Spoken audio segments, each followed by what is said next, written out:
नमस्कार, मी पुष्पावती चंद्रकांत मोरे, अंगणवाडी सेविका विरोधी भगिनींनो, तुमच्या आवडत्या चॅनलवर म्हणजेच ऍक्टिव्ह अंगणवाडी चॅनलवर तुमचं खूप खूप स्वागत करते। बघा ताईंनो, आज तुमच्या समोर एक खूप मोठा असा विषय तुमच्या समोर घेऊन आलेली आहे आणि तो विषय गेल्या 10 ते 12 वर्षापासून अगदी जर म्हटलं तर एकदम बाजूला करण्यात आलेला आहे। तो विषय आज घेण्याची खूप गरज आहे। तो विषय कुठला तर आपल्या सगळ्यांना माहिती आहे की मुख्य सेविका म्हणजे सेविकेमधून मुख्य सेविका अंतर्गत भरती या संदर्भामध्ये मी आज तुमच्या समोर बोलणार आहे किंवा आपल्या खूप साऱ्या ताईंचं देखील असंच म्हणणं आहे की जर आपण एक प्रॅक्टिकली बघायला गेलं तर आजच्या सद्यस्थितीला जर तुम्ही बघायला गेलात तर शासनाचे नियम, वयाच्या अटी, शिक्षणाच्या अटी, तर दुसऱ्या बाजूला जर आपण बघायला गेलं तर युनियनने ठेवलेल्या शिक्षणाच्या अटी याच्यामुळे मधल्यामध्ये अंगणवाडी सेविका पात्र असून देखील त्यांचं वय निघून चाललं, त्या रिटायर होऊन चालल्या, परंतु त्या पात्र असून देखील त्या मुख्य सेविका होऊ शकत नाही। याचा दुष्परिणाम काय होतोय? नवीन सरळ सेवा भरती होते, तर सरळ सेवा भरतीमध्ये ज्यांच्याकडे कुठला अनुभव नाही शिक्षणाच्या बेसवर अशा सुपरवायझर आपल्याकडे येत आहेत। आता माणूस अनुभवाने शिकतो, तो वाद नाही, परंतु आपल्याला देखील 50% आपल्यामधून 50% बाहेरून अशा पद्धतीने जर बघायला गेलं तर मुख्य सेविकेसाठी आजही आपल्या महाराष्ट्रामध्ये फक्त आपल्या स्टेटचा विषय, आपल्याला या संदर्भात केंद्राशी काहीच घेणं देणं नाही, हा निर्णय जिल्हा परिषदचा आहे।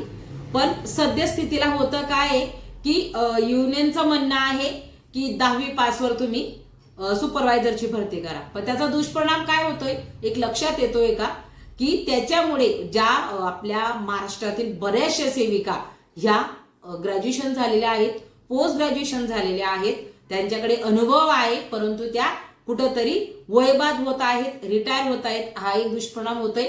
आणि दुसरी गोष्ट म्हणजे प्रॅक्टिकली विचार करा ताईंनो, कदाचित तुम्हाला वाटेल की आपल्यात एक ताई आहे माझ्या 10वी शिकलेल्या आणि माझ्या 12वी शिकलेल्या ताईंना असं वाटेल की ताई असं कसं बोलता। बघा ताईंनो, मी प्रॅक्टिकल विचार करते। बघा तुम्हाला सगळ्यांना माहिती की गेल्या 4 वर्षापासून अंगणवाडी सेविका असेल किंवा अंगणवाडी मदतनीस असेल तर ही भरती कशी होते हो ताईंनो?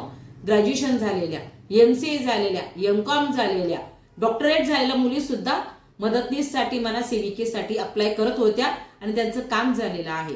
मग जेव्हा सेविकेसाठी आणि मदतनीससाठी जर ग्रॅज्युएशन झालेल्यांची अपॉइंटमेंट झालेली असेल तर मग अशा परिस्थितीमध्ये अंगणवाडी परिवीक्षिका हिच्यासाठी आपण 10वीची अट लावून धरणं आणि त्याच्यामध्ये कुठंच मध्ये कॉम्प्रोमाइज करायचं नाही आणि त्याच्यामुळे ती गोष्ट 10 वर्ष, 12 वर्ष, 14 वर्ष अशी चालू ठेवायची।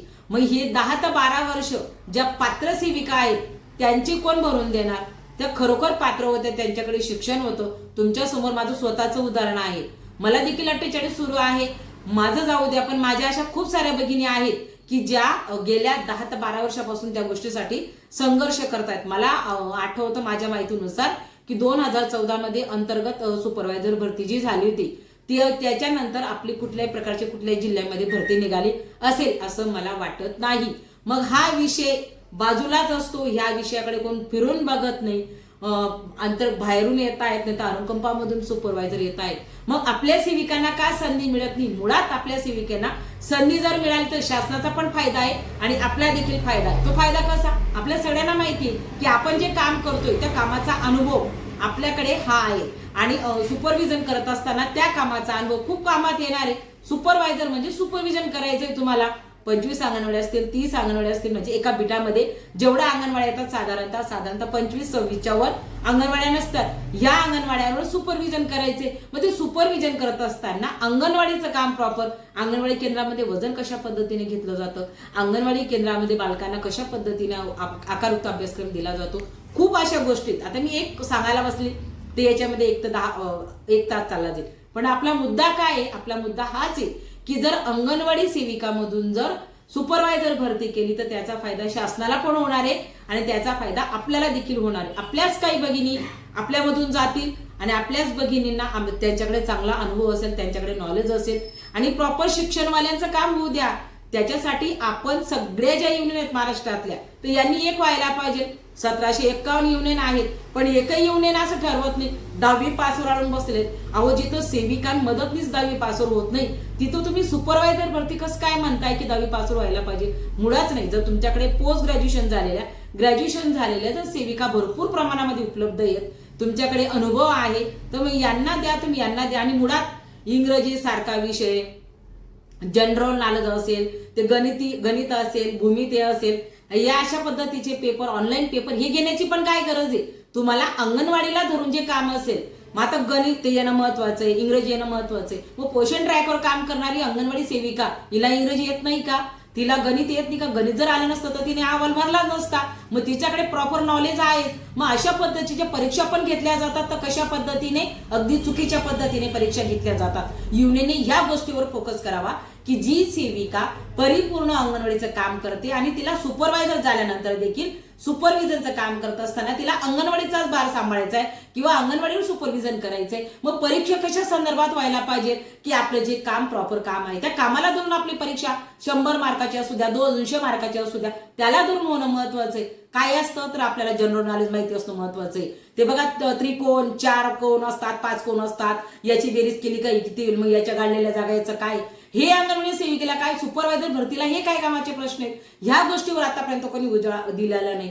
जी पण भरती होते ती आता TCSच्या माध्यमातून होते, ऑनलाईन पद्धतीने होते.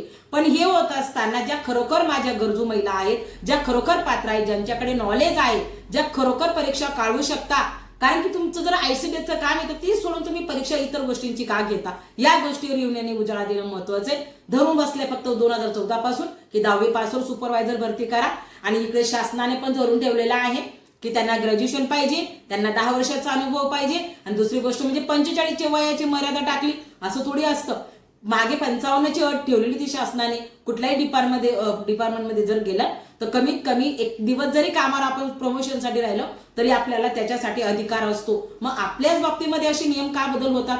आधी 55ची अट होती, कमीत कमी तेवढी तर ठेवा, म्हणजे माझ्या भगिनींना कमीत कमी 3 वर्ष तरी तो अनुभव घेता येईल. अहो, ते ग्रॅज्युएट आहे, त्यांच्याकडे शिक्षण आहे, त्यांच्याकडे अनुभव आहे. पोषण ट्रॅकर ऍप्लिकेशन जिचं कुठलं प्रशिक्षण झालं नाही, ते प्रशिक्षण मध्ये 100% काम सेविका करू लागले आहेत. मग अशा सेविकांमधून सुपरवायझर घ्यायला काय प्रॉब्लेम आहे? मग हीच गोष्ट ठामपणे युनियन का मांडू शकत नाही? का युनियन 10वी पासून आणून बसलेली आहे आणि त्याच्यामध्येच कुठेतरी चुराडा सेविकांचा होतोय? तुम्हाला माहिती कितीतरी सेविका रिटायर झालेल्या आहेत, कितीतरी सेविकांचं वय निघून चाललेले, 45च्या वर भरपूर सेविका झाल्या, त्यांच्याकडे ग्रॅज्युएशन आहे. मी तर म्हणते कमीत कमी फक्त 5 वर्षाचा अनुभव आणि ग्रॅज्युएशन तुम्ही बघा.